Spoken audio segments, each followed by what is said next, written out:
Good morning, students. I am Mrs. Jaya Sharma, Assistant Professor at Graduate School College for Women. Today, I am discuss the topic of Swara in music. अर्थात संगीत में जो स्वर है उसके संबंध में कुछ डिस्कस आप लोगों के साथ करूँगी।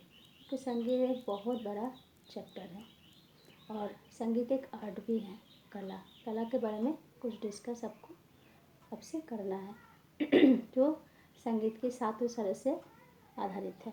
संगीत के सातों स्वर हम लोग जानते हैं कि सा, रे, गा, मा, पा, धा, नी। ये सात स्वरों का संबंध से क्या होता है? संगीत। लेकिन सिर्फ ये सात स्वर जो है वो है शुद्ध स्वर। शुद्ध स्वर और एक होता है कोमल स्वर। कोमल स्वर है 5, जैसे कि सा, रे, गा, मा, पा, धा, नी 7 स्वर हुआ।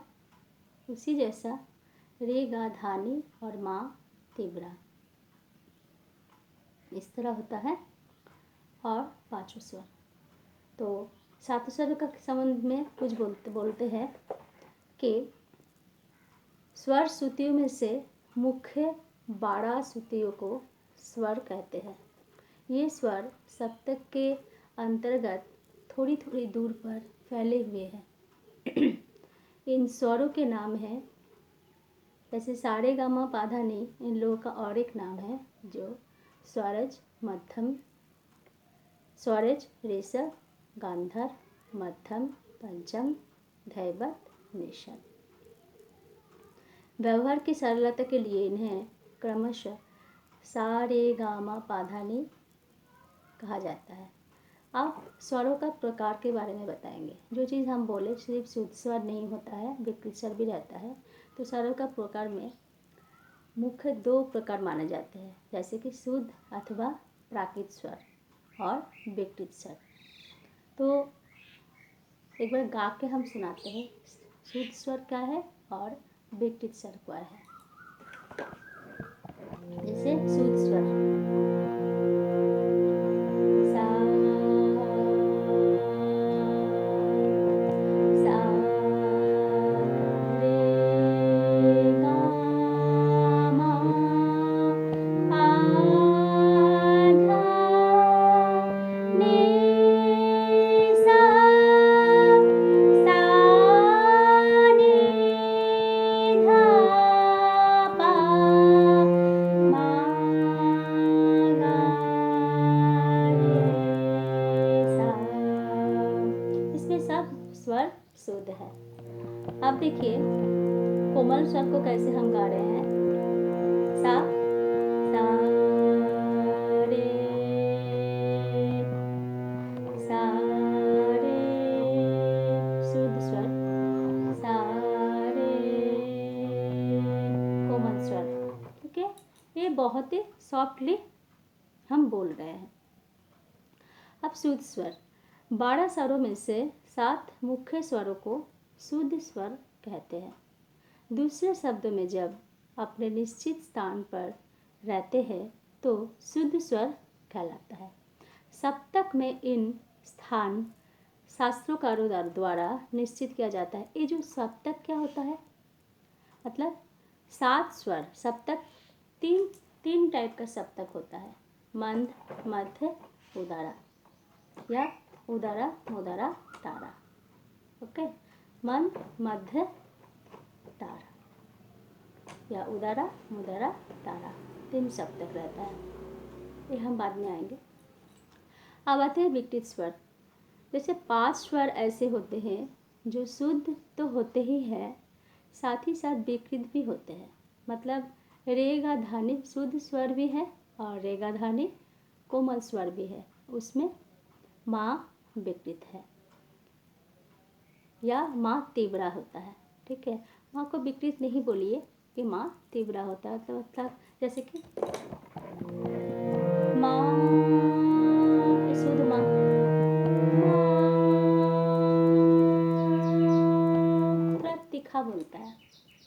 तीव्रा, तेजी, तेज जिसमें रहता है।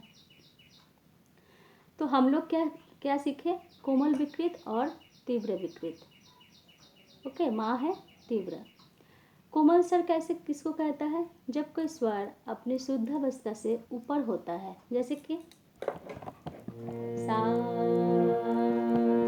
रे, रे शुद्ध स्वर, रे से पहले, रे से ऊपर है, सा रे, सा रे, सा रे, अर्थात रे के ऊपर होता है तो उसे कोमल विकृत कहते हैं। अब तीव्र स्वर, जब कोई स्वर अपनी शुद्ध अवस्था से ऊपर तो होता ही है, उसे तीव्र विकृत, उसके भी तीव्र विकृत कहते हैं। ऊपर के उदाहरण में कोमल गा और तीव्र मा विकृत है। कोमल गा जैसे सा रे गा, ये कोमल गा, सा रे गा, सा रे गा, सा रे गा, कोमल गा। अब और एक चीज़ पढ़ेंगे जो स्वरों का एक और दृष्टिकोण से विभाजित किया जाता है, वो क्या होता है? चौल स्वर और अचल स्वर। चौल स्वर क्या होता है? जैसे कि जो स्वर शुद्ध होते हैं,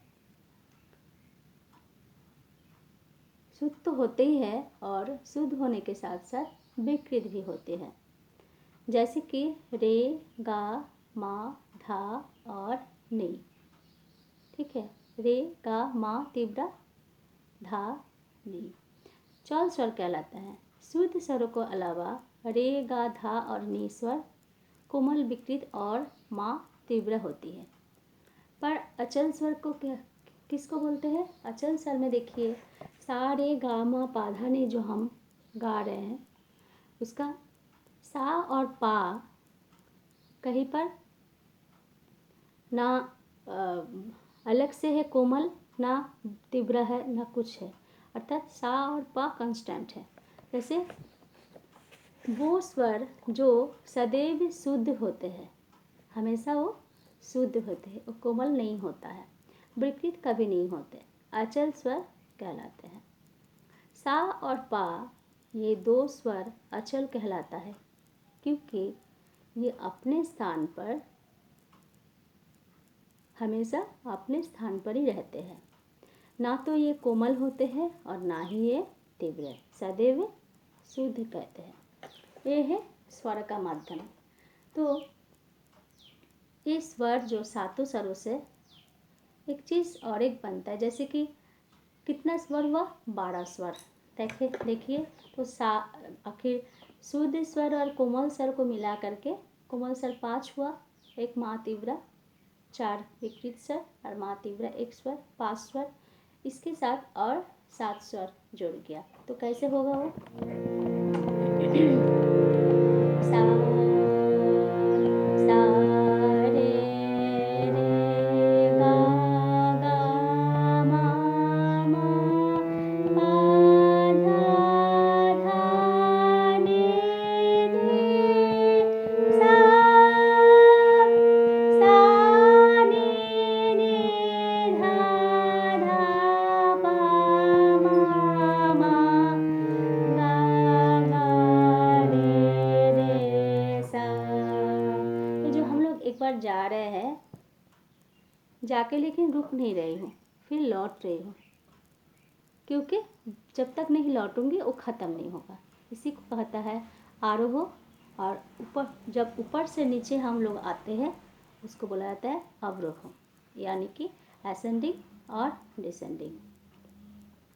इसमें एक चीज़ मैं और कहना चाहती हूँ, जैसे कि स्वर 12 स्वरों का हम लोग आज जाने, लेकिन इस 12 स्वरों से माध्यम से जितना हम लोग संगीत गाते हैं, जितना संगीत होता है इतने स्वर उसमें शामिल होता है, लेकिन 12 स्वरों का सम्मिश्रण से कभी संगीत नहीं होता है।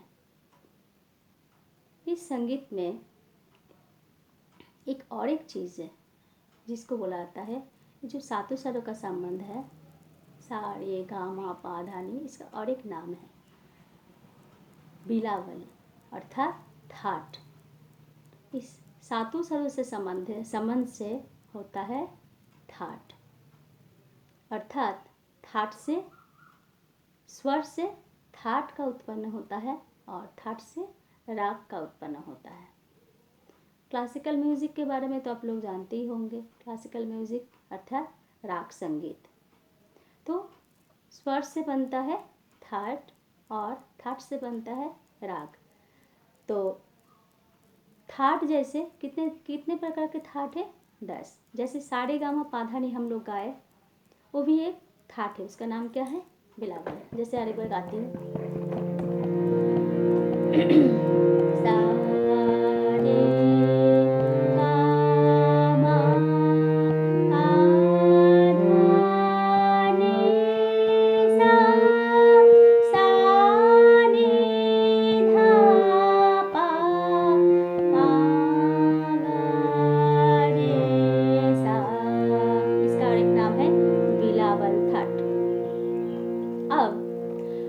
भैरव गाएंगे तो उसमें कौन कौन स्वर रहेगा? क्योंकि बिलावल भी एक था, इसी स्वर से संबंध से वो बना हुआ है। रे और धा को हम कोमल कर दूंगी तो वो भैरव हो जाएगा। जैसे सा रे गा मा पा धा नी सा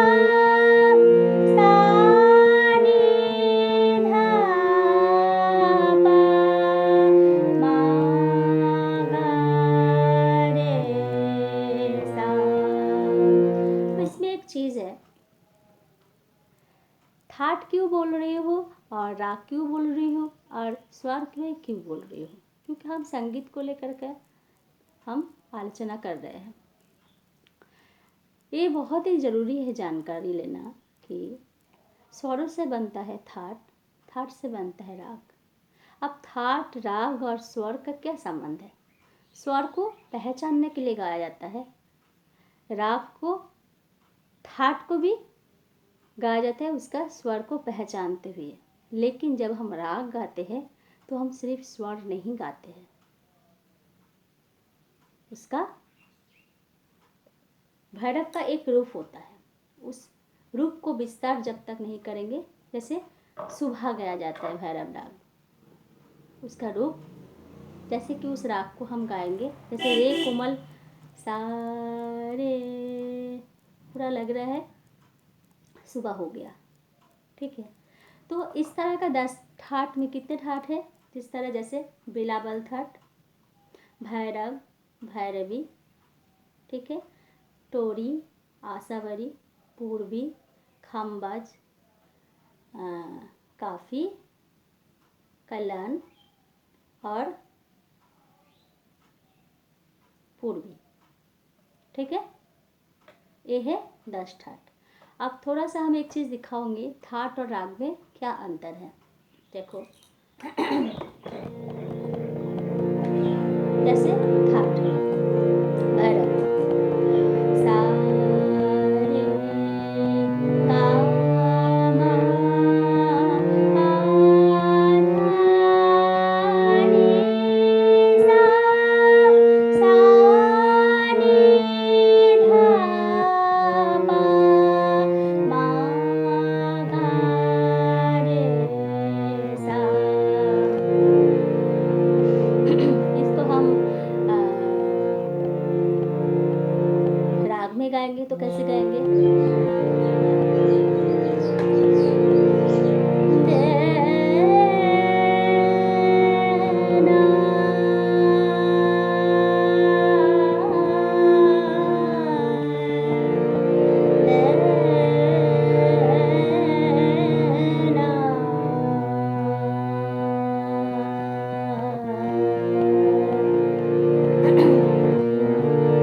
जागो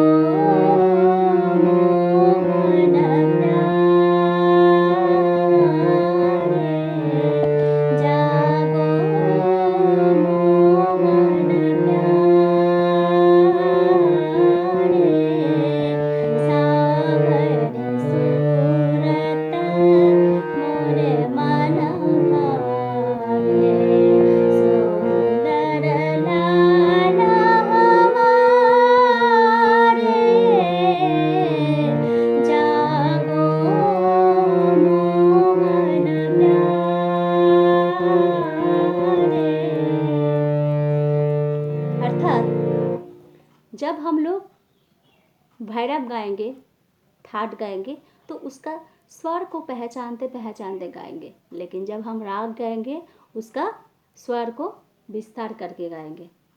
ये है ठाट और राग में राग का विभिन्नता। और ठाट से आपका राग का उत्पन्न होता है। ठाट कहाँ से उत्पन्न होता है? स्वर से। आज के लिए इतना ही। Thank you.